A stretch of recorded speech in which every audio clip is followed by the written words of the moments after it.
तो बेटा ये चैप्टर जो हम पढ़ने वाले हैं वो है linear equation in two variable. बेटा हिंदी में इसको बोलते हैं हम दो चर वाले रैखिक समीकरण। ये जो वीडियो होने वाली है लेक्चर की, इसके अंदर हम इंग्लिश और हिंदी दोनों को कवर करेंगे।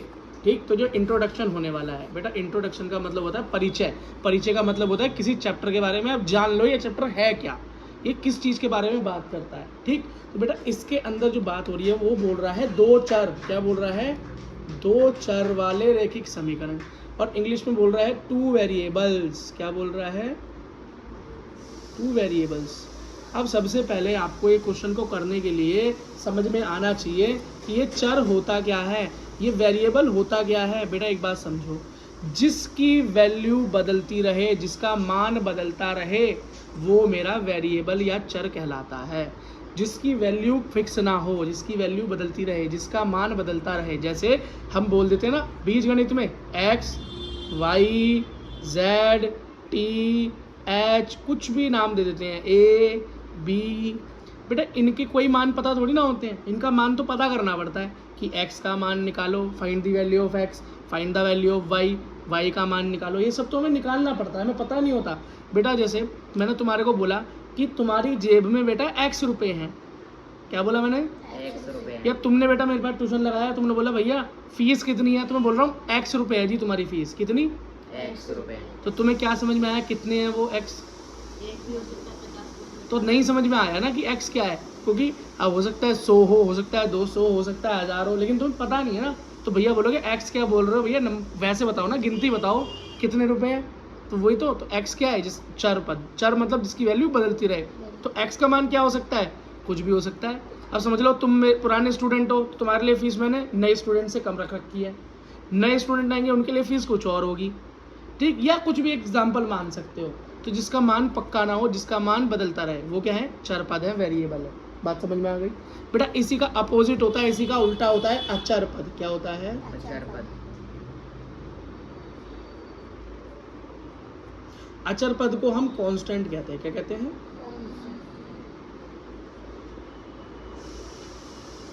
बेटा कांस्टेंट क्या है, तो जब वो चर का मतलब है या वेरिएबल का मतलब है जो बदलता रहे, तो अचर कौन होगा, जो बदले ना, जिसका मान हमेशा वही रहे। अब तुम मेरे पास आए हो, तुमने बोला भैया फीस कितनी है, मैंने बोला बेटा तुम्हारी फीस 500 रुपये है, तो ये फिक्स हो गई ना बेटा, 500 500 तो 500 ही होता है ना, यूँ तो है नहीं, तुम घर जाओगे तो 500 का 400 का मतलब हो जाएगा।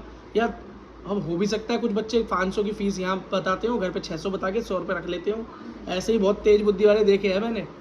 ठीक है, हाँ ठीक, अब नाम नहीं लूँगा किसी ने किया है, पर किया है किसी ने यहीं पे किया है। और ठीक है अब छोड़ो, तो 500 क्या है बेटा, 500 तो 500 ही है। अब ऐसी वजह कोई नंबर है, 1 है 2 है 3 है, कोई भी एक नंबर है बेटा, वो फिक्स है, 1 तो 1 ही रहेगा ना। 1 को तुम आज लिखो, कल लिखो, अभी लिखो, कैसे भी लिखो, 1 तो हमेशा 1 ही रहेगा। अगर मैं 1 के किसी में प्लस कर दूँ, मान लो 2 में प्लस कर दूँ आज, तो क्या आंसर आया, और मैं इसे 10 साल बाद प्लस करूँगा तो आंसर क्या आएगा, 3 ही आएगा ना। चाहे 50 साल बाद करूँगा तभी भी कितना आएगा, ये तो बदलेगा नहीं ना। लेकिन मैं बोल रहा हूँ भाई, मैं x जोड़ रहा हूँ 2 के साथ, क्या जोड़ रहा हूँ, x। अब तुम क्या आंसर आएगा बताओ, 2x आ जाएगा। बे पागल, देख बेटा ये जुड़ेंगे नहीं आपस में कभी, ये आपस में कैसे जुड़ जाएंगे, ये बिल्कुल x तुम्हें पता भी है कितना है, जब भी तो जोड़ोगे। तुम्हें यही नहीं पता ये है कितना, जब भी तो 2 में जोड़ोगे। ये 1 है कि 2 है कि 3 है कि 4 है, तुम्हें पता है क्या है ये, जब तुम्हें पता ही नहीं तो तुम इसे जोड़ कैसे दोगे। समझ में आया, ठीक है बेटा। अब ये इतनी बात समझ में आ गई, तो अब आगे बढ़ते हैं। देखो अब तक जो 8th क्लास तक हम पढ़कर आए थे, वो पढ़कर आए थे linear equation with one variable, मतलब रैखिक समीकरण एक चर के साथ पढ़कर आए थे, जिसके अंदर बेटा या तो x होता था, जैसे एक लिखा हो गया 2x + 3 बराबर 0, ये एक समीकरण लिखा हुआ है, एक इक्वेशन लिखी हुई है, क्या है, रैखिक समीकरण है एक चर वाली, वन वेरिएबल। देखो इसके अंदर सिर्फ एक ही तो x की बात हो रही है, एक ही वेरिएबल है, बस एक ही तो चर है, बाकी क्या है, अचर। कितने अचर है, लेकिन अब जो हम 9th में पढ़ने वाले हैं वो हम क्या पढ़ने वाले हैं, 2 वेरिएबल वाली इक्वेशन। कितनी, 2 वेरिएबल वाली, 2 चर वाली हम इक्वेशन पढ़ने वाले हैं। तो बेटा हमारा इसका क्या होता है, ax जनरल फॉर्म में, बेटा इसको समझ लो, याद करनी है, ax + by + c बराबर 0। ये क्या है, यही है जी एक रैखिक समीकरण, यही है लीनियर इक्वेशन। ये क्या है, यही है एक लीनियर इक्वेशन, यही है एक रैखिक समीकरण 2 चर वाला। आप बोलोगे भैया 2 चर है इसमें, मैंने बोला हाँ भाई इसमें 2 चर है। कहे कहाँ है जी चर, देखो जी वेरिएबल दिखाई दे रहा है, यहाँ एक्स भी दिख रहा है तुम्हें, वाई भी दिख रहा है तुम्हें, है ना, ये दो चर दिखाई दे गए ना। अब बोलोगे भैया ये ए बी सी क्या है, ये ए बी सी बेटा कोई भी नंबर हो सकते हैं, कोई भी अचर पद हो सकता है। जैसे मैं इसके अगर एक इक्वेशन लिख देता हूँ 2x प्लस 4y प्लस 6 बराबर 0। लो जी, जब बताओ इसके अंदर बेटा ए कौन है, बी कौन है, सी कौन है, बता दोगे? तो बेटा ए तो मेरा है 2, कैसे बता, क्योंकि फॉर्मूला क्या था मेरा, फॉर्म क्या थी, a x plus B Y plus c बराबर 0। तो x के साथ जो है वो a होता है, तो x के साथ क्या है 2, तो a गया 2। अच्छा b क्या है बोलो, b कौन बताएगा? y बेटा b है मेरा 4, क्यों, b होता है y के साथ, और y के साथ क्या है हमारे पास 4, तो 4। अब c बताओ क्या है मेरा 6, क्योंकि c की जगह पे 6 है। समझ में आ गया? अब इसके अंदर ये बताओ बेटा कौन सी तो वेरिएबल है और कौन सी कांस्टेंट है, और मैं हिंदी में बोलूँ कौन सी चर है और कौन सी अचर पद है, ये बताओ। तो तुम बोलोगे भैया चर पद तो है इसमें x और y, क्योंकि इनकी मान अभी तक नहीं पता हमें। और अचर पद कौन है जिनका वैल्यू पता है, कांस्टेंट कौन है, तो कांस्टेंट है 2, 4 और 6। आई होप बेटा तुम्हें समझ में आ गया होगा। इतनी बात पल्ले पड़ गई? भी आगे 0 तो लग रहा है। तो ये लिखने का तरीका है भाई, ऐसे ही लिखना होता है, इसे ऐसे ही लिखते हैं, रैखिक समीकरण को बेटा ऐसे ही लिखते हैं, ठीक है। अब जरा कुछ क्वेश्चन सॉल्व करते हैं, एग्जांपल्स करते हैं आपके एनसीईआरटी के, ठीक है, किसके 4.1 जो पार्ट है आपका एक्सरसाइज जो है, इसके कुछ क्वेश्चंस देखते हैं, ठीक है, कुछ बदला नहीं है ना। तो बेटा क्वेश्चन इसके अंदर जो उदाहरण है वो फर्स्ट क्या दे रखा है, बस मेरे रजिस्टर पे ध्यान दो, जो बुक है वो अपनी बुक खोल ले, उस पर ध्यान दें, बाकी भी मेरी रजिस्टर पे ध्यान दो जो मैं लिख रहा हूँ, ठीक है। तो बेटा सबसे नीचे देखो, एक समीकरण दिया हुआ है, क्या दिया हुआ है, मतलब ए बी कुछ समीकरण दे रखा है, ठीक है भाई। पहला समीकरण दे रखा है आपके उदाहरण में 2x प्लस 3y बराबर में 4.37, ऐसे करके लिखा हुआ है, ठीक है। ये बोल रहा है ए बी और सी का मान बताओ, वैल्यू बताओ, मान बताओ या वैल्यू फाइंड करो, किसकी, ए की, बी की और सी की वैल्यू फाइंड करो। तो जरा इसको सही तरीके से तो लिख लो। सही तरीका क्या होता है, a x plus B Y plus c बराबर 0, ये होता है ना सही तरीका। तो यहाँ पर ये भी ठीक लिखा है, ये भी ठीक लिखा है, बस एक स्टेप क्या है, 0 नहीं है यहाँ पे, ये बाहर लिख रखा है, मतलब इसको यहाँ पे 0 करना है, तो इसको वापस यहाँ पर ले आओ, कर लेंगे। तो मेरा हो गया ये 2x प्लस 3y माइनस हो जाएगा, यहाँ प्लस है तो जो बेटा बराबर से अब चेंज होता है तो साइन चेंज हो जाते हैं, ठीक है। तो ये माइनस 4.37 हो गया और बराबर क्या रह गया 0, ठीक। अब आराम से निकाल सकते हो आप, x के साथ जो होता है वो a होता है, तो a का मान हो गया 2, b के साथ जो y के साथ होता है वो b होता है, इसका हो गया 3, और c का मान जो लास्ट में होता है माइनस 4.37, ये बेटा c की वैल्यू हो गई, ठीक है। पहला क्वेश्चन खत्म हो गया। अगला देखो जरा, अगला क्या है, उदाहरण फर्स्ट का क्वेश्चन नंबर 2 क्या है, x minus 4 is equals to √3y, ठीक, √3y, ठीक। इसके अंदर जरा चेक करो बेटा, असली फॉर्म क्या होती है, ax plus B Y plus C is equals to 0 होती है। x वाला भी इस तरफ है, c वाला अकेला होता है, वो भी यहाँ पर है, लेकिन y वाला उस तरफ है, इसको भी क्या करेंगे, वापस यहाँ पर लेके आएंगे। तो ये हो गया x, और यहाँ प्लस में है तो इधर आके माइनस में, minus √3y minus Y is equals to 0। अब चेक कर लो, a क्या होगा मेरा, a मेरा 1 होगा, क्यों, x के साथ कुछ है ही नहीं, जब कुछ नहीं होता तो 1 मानते हैं। और b मेरा क्या होगा, माइनस √3, y के साथ माइनस √3 है, और c मेरा होगा माइनस का 4। बात समझ में आ गई? अगला क्वेश्चन करो, अगला देखो, अगला है मेरा थर्ड, और थर्ड क्या है मेरा, 4 equals to 5x minus 3y, उल्टा करके लिख दिया है, कोई बात नहीं। अब इसमें भी वही केस है, c वाला इधर दे रखा है, x और y वाले इधर दे रखे हैं, इसको इधर ले आएंगे वापस, तो ये हो सकता 5x माइनस 3y प्लस का है 4, इधर आके क्या हो जाएगा, माइनस का 4 बराबर 0 रह जाएगा खाली। अब एक्चुअल फॉर्म से इसको कंपेयर करो, ax plus B Y plus C is equals to 0, भूल मत जाना ये क्या है, यही लीनियर इक्वेशन है, यही रैखिक समीकरण है दो चर वाला। तो इसके अंदर a क्या हो गया आपका अब 5, क्योंकि x के साथ क्या है 5, बी क्या हो गया आपका माइनस का 3 और वाई मतलब सी हो गया आपका माइनस का 4। बात समझ में आई? हो गया। चौथा करो बेटा क्वेश्चन। फोर्थ क्वेश्चन क्या है? 2x बराबर में y दे रखा है, c है ही नहीं इसमें, c इसमें है ही नहीं। ठीक है, कोई बात नहीं, इसको ठीक करो। y उधर है तो साथ में लेके आओ, तो ये हो गया मेरा 2x माइनस वाई बराबर 0। माइनस क्यों? यहाँ प्लस का था, इधर आके माइनस हो गया। कंपेयर करो इसको एक्चुअल इक्वेशन से, बी वाई प्लस सी बराबर 0। ए मतलब ए क्या x के साथ है, तो ए हो गया 2। अब y क्या है मेरा, सॉरी b क्या है मेरा, b जो y के साथ होता है, y के साथ मेरा क्या है, कुछ भी नहीं है, माइनस है तो माइनस का 1। और c कुछ है ही नहीं तो 0। c तो कुछ है ही नहीं ना, c यहाँ है ही नहीं बेटा। ये क्वेश्चन हमारा खत्म हो गया। ठीक है, अब एग्जाम्पल नंबर 2 करते हैं अपना। कौन सा करते हैं? एग्जाम्पल नंबर 2 करते हैं। Example number 2। अब मेरे पास रजिस्टर पे ध्यान दो बेटा, वही करा रहा हूँ जो आपकी बुक में है। एग्जाम्पल नंबर 2 क्या है? देखो इसमें लिखा है कि इसको एक समीकरण बनाओ। इसमें दे कर रखा है खाली 5, क्या दे रखा है? x बराबर -5। कह रहा है इसको एक रेखिक समीकरण बनाओ, इसको एक लीनियर इक्वेशन बनाओ। क्या बनाओ? 2 वेरिएबल वाली लीनियर इक्वेशन में फॉर्म करो। तो फॉर्म होती क्या है भाई?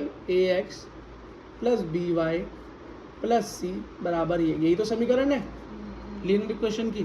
ठीक है भाई, जो जो दे रखा है लिख लो और जो नहीं दे रखा उसे छोड़ दो। तो इसे मैं क्या लिख सकता हूँ? x के साथ क्या लिखा है? x बराबर क्या लिखा है? -5। क्या लिखा है? -5 लिखा हुआ है। तो बेटा एक चीज देखो इसके अंदर, x बराबर -5 आया हुआ है। यहाँ पर x बराबर -5 आया हुआ है, तो मैं इसको ये भी तो लिख सकता हूँ x जब -5 है इधर आ जाए तो ये +5 हो जाएगा।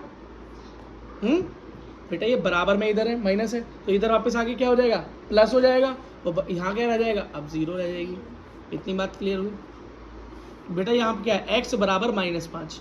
-5 को मैं x के पास ले आया, तो जब बराबर से इधर आया तो प्लस हो गया, तो प्लस का 5 इक्वल्स टू यहाँ क्या बचा? खाली 0 बचा। तो ये हो गया x + 5 बराबर 0 हो गया। इतनी बात क्लियर हो गई।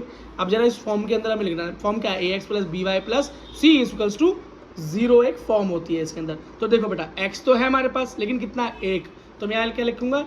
1x या नॉर्मल x लिख लो। बेटा y तो हमारे पास है ही नहीं, यहाँ पे है ही नहीं, तो मैं क्या लिखूंगा? 0y। क्या लिखूंगा? 0y।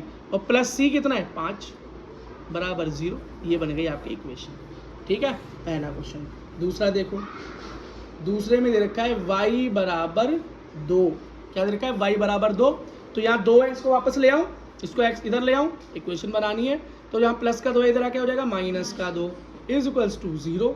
अब फॉर्म क्या होती है अपनी? ax plus B Y plus में c इज इक्वल्स टू 0। ये मेरी फॉर्म होती है। जरा चेक करो इसके अंदर क्या क्या दे रखा है, क्या नहीं दे रखा। भाई x तो दे ही नहीं रखा, तो x मेरा 0 हो गया। तो मैं क्या लिखूंगा x की जगह पे? 0x प्लस y मेरा दे रखा है, y कितना है? 1। तो क्या लिखूंगा? 1y। और c कितना है? -2। तो यहाँ लिखूंगा -2 इज इक्वल्स टू 0। ये मेरा आंसर हो गया बेटा। ठीक, अब जरा थर्ड देखो। थर्ड क्या है? 2x is equals to 3। ठीक, अब जरा इसको वही साथ में लिखना होता है। तो 2x या प्लस का 3 इधर आके क्या हो जाएगा? -3। वहाँ पर सिर्फ 0 रह जाएगी। कंपेयर करो इसे, तो ax plus B Y plus C is equals to 0 form होती है। चेक करो, x तो है, तो x क्या हो गया? 2x। ये हो गया 2x प्लस y तो यहाँ पर है ही नहीं, तो y क्या हो गया? 0y। और c कितना है? -3 इज इक्वल्स टू 0। ये आपका आंसर हो गया। अब क्वेश्चन नंबर 4 देखो। क्वेश्चन नंबर 4 देखो, आपका एग्जाम्पल का लास्ट क्वेश्चन है। ये है 5y इज इक्वल्स टू 2।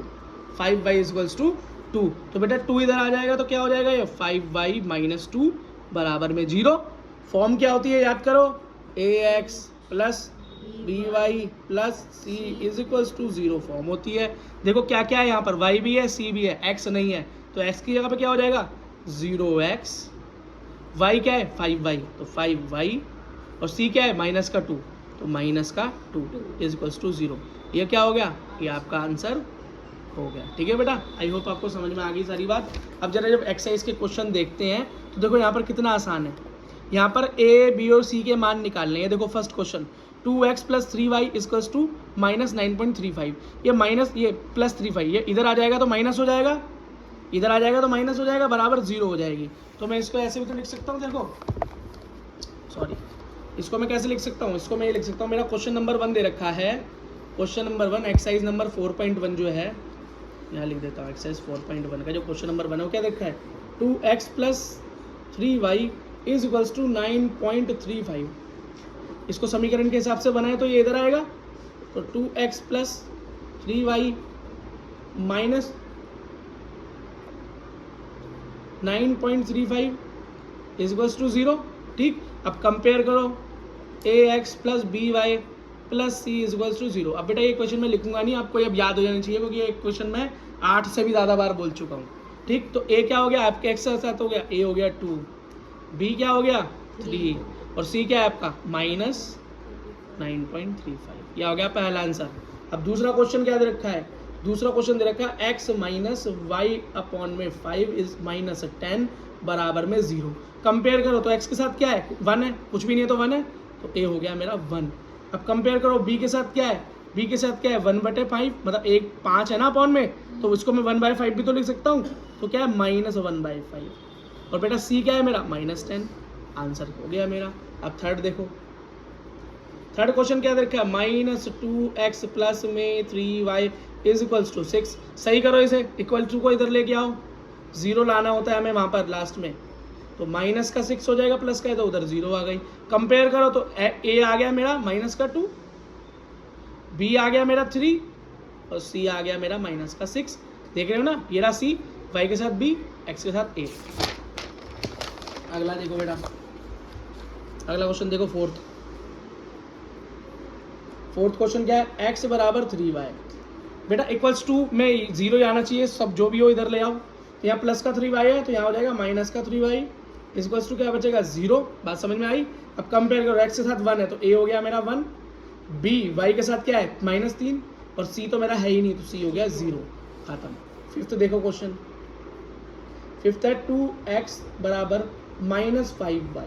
यहाँ में 0 लाना होता है, इसको साथ में लिखो, तो यहाँ माइनस का 5y है तो इधर आके प्लस का 5y हो जाएगा बराबर 0। अब जरा कंपेयर करो तो x के साथ a होता है तो a हो गया 2, y के साथ b होता है तो b हो गया 5 और c यहाँ पर है ही नहीं तो हो गया 0। अगला देखो सिक्स्थ क्वेश्चन, 3x प्लस में 2 बराबर में 0। ठीक है, कंपेयर करो बेटा, x के साथ होता है a तो a हो गया मेरा 3, अब y के साथ होता है b तो y तो है ही नहीं तो 0, और c क्या होता है इसके साथ कोई ना हो तो 2। ये मेरा आंसर हो गया। सेवंथ देखो, y minus 2 is equals to 0। ठीक है, कंपेयर करो, x तो है ही नहीं, x के साथ a होता है तो x ही नहीं है तो a हो गया 0, b होता है जो y के साथ हो, y के साथ कुछ नहीं है मतलब 1 है तो 1, और c है मेरा माइनस का 2 जो x के साथ कोई नहीं होता तो माइनस का 2। अब 8th क्वेश्चन देखो जरा, एंड लास्ट क्वेश्चन है 8th, 5 is equals to 2x। 0 लाना होता है उधर तो इसे इधर ले आओ, प्लस का 5 है तो इधर आके माइनस का 5, 2x minus 5 is equals to 0। Compare करो तो x के साथ जो होता है वो a होता है, b और b होता है जो y के साथ हो, y तो है ही नहीं तो 0, और c is equals to minus 5 है ना बेटा। इसी के साथ आपकी एक्सरसाइज हो गई कंप्लीट। धन्यवाद।